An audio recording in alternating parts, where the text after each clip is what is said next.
समुद्र के तले दफन इतिहास की वो सबसे रहस्यमय और दर्दनाक घटना थी। करीब 80 मंजिल की इमारत जितना बड़ा वो जहाज डूबकर तकरीबन 4 किलोमीटर के दायरे में फैल गया। 40,000 टन स्टील के टुकड़े टुकड़े हो गए थे। इस दुखद घटना में करीब 1500 से भी ज़्यादा लोग मारे गए थे और अपने पीछे छोड़ गए कई सारे सवाल, संदेह और रहस्य।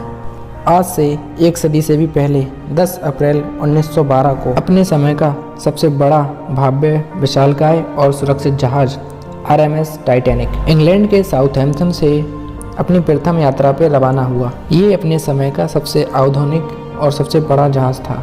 इसके बड़े होने का अंदाज़ा हम इस बात से लगा सकते हैं कि 269 मीटर की ऊंचाई वाले टाइटैनिक को अगर सीधा खड़ा कर दिया जाए तो उस वक्त की सबसे ऊंची इमारतों से भी ऊंचा था।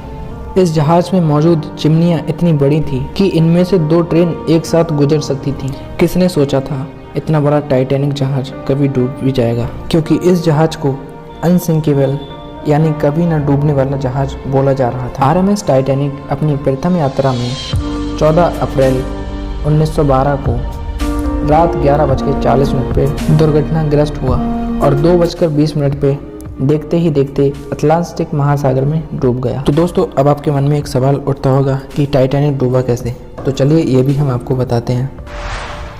रहस्य: क्या टाइटैनिक का डूबना पहले ही तय था?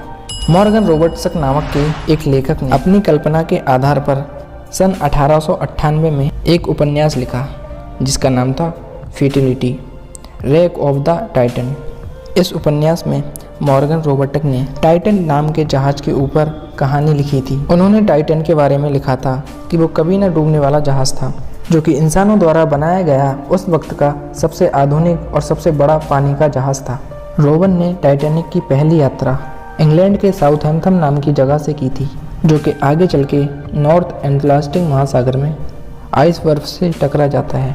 इस हादसे से लगभग 2500 कर्मचारी और यात्री डूबकर मर गए थे।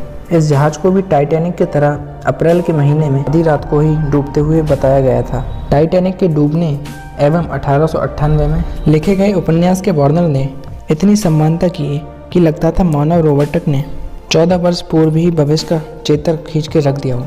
किताब के काल्पनिक जहाज टाइटन की तरह वास्तविक टाइटैनिक शिप भी अप्रैल के महीने में उत्तरी अटलांटिक महासागर में यात्रा कर रहा था। दोनों ही जहाज टाइटन और टाइटैनिक में यात्रियों के लिए पर्याप्त लाइफ बोट नहीं थी। दोनों के आकार में भी आश्चर्यजनक रूप से समानता थी। टाइटन जहाज का आकार 800 फीट था, जबकि RMS वास्तविक टाइटैनिक जहाज का आकार 882 फीट था। नॉवल का टाइटन जहाज अटलांटिक महासागर में न्यूफाउंडलैंड्स के पास डूब जाता है और वास्तविक टाइटैनिक जहाज भी न्यूफाउंडलैंड्स के पास ही डूबा था। टाइटन और टाइटैनिक जहाज दोनों को अनसिंकेबल यानी कभी न डूबने वाला जहाज बोला जाता था। इस नॉवल के पब्लिश होने के 14 साल बाद 1912 में ये काल्पनिक कथा वास्तविकता का रूप देने वाली थी, ये कोई नहीं जानता था। और टाइटैनिक डूब जाने के 3 साल बाद मार्च 1915 को नॉवल के टाइटैनिक लेखक को जहर देकर मार दिया गया था। दोस्तों, टाइटैनिक डूबने के कई सारे सवाल भी उठे थे। सवाल: क्या ये चालक दल की बड़ी लापरवाही थी?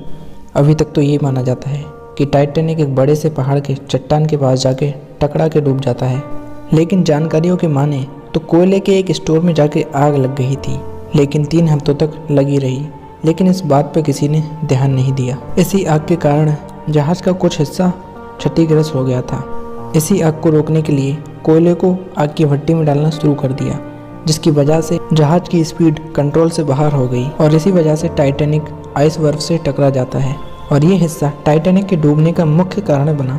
ये बात तब सामने आई जब आइरिश पत्रकार और लेखक जहाज के मुख्य इलेक्ट्रिकल इंजीनियर द्वारा लिए गए तस्वीरों का उल्लंघन किया। जब इन तस्वीरों को गौर से देखा गया तो कई राज खुलकर सामने आए। उनका इस तस्वीरों के बारे में ये कहना है कि जहाज के दाहिनी ओर पथवारे के साइड 30 फुट काले लंबे निशान देखे गए थे। उनका ऐसा कहना है कि इस जहाज में आग को बुझाने की कोशिश की गई थी, लेकिन वे आग को काबू ना कर सके और इसके कारण जहाज का तापमान 1000 डिग्री सेल्सियस तक पहुंच गया था और वो जगह इस जहाज की कमजोरी का हिस्सा बन गया। आइस बर्फ जिस जगह से टकराया था, ये निशान ठीक उसी जगह पर है। टाइटैनिक कंपनी के बनाने वाले अध्यक्ष जेम्स रूस ने जहाज पर सवार अधिकारियों को निर्देश किया था कि इस आग के बारे में यात्रियों को कुछ ना बताएं, क्योंकि उनको यकीन था कि इस क्षति के बाद भी टाइटैनिक अपनी मंजिल तक जरूर पहुंच जाएगा। लेकिन टाइटैनिक समुद्र के बीच रास्ते में ही इस हादसे का शिकार बन गया और देखते ही देखते समुद्र ने इसे अपने दामन में समेट लिया और ये टाइटैनिक इंसानों के लिए एक इतिहास बन के रह गया। तो दोस्तों आज के लिए बस इतना ही। आप लोगों का इस बारे में क्या कहना है कमेंट करके हमें ज़रूर बताना। चैनल पे पहली बार आए तो प्लीज़ चैनल को सब्सक्राइब कर लेना, साथ ही साथ बेल आइकन को प्रेस कर देना ताकि आपको आने वाली वीडियो का हर नोटिफिकेशन मिल सके। सबसे पहले इंस्टाग्राम पर हमें फॉलो कर सकते हो, यूज़र नेम है थिंकएक्स, लिंक मिल जाएगा डिस्क्रिप्शन में। मैं मिलता हूँ आपसे किसी ऐसे ही नॉलेजेबल वीडियो के साथ, तब तक के लिए बाय।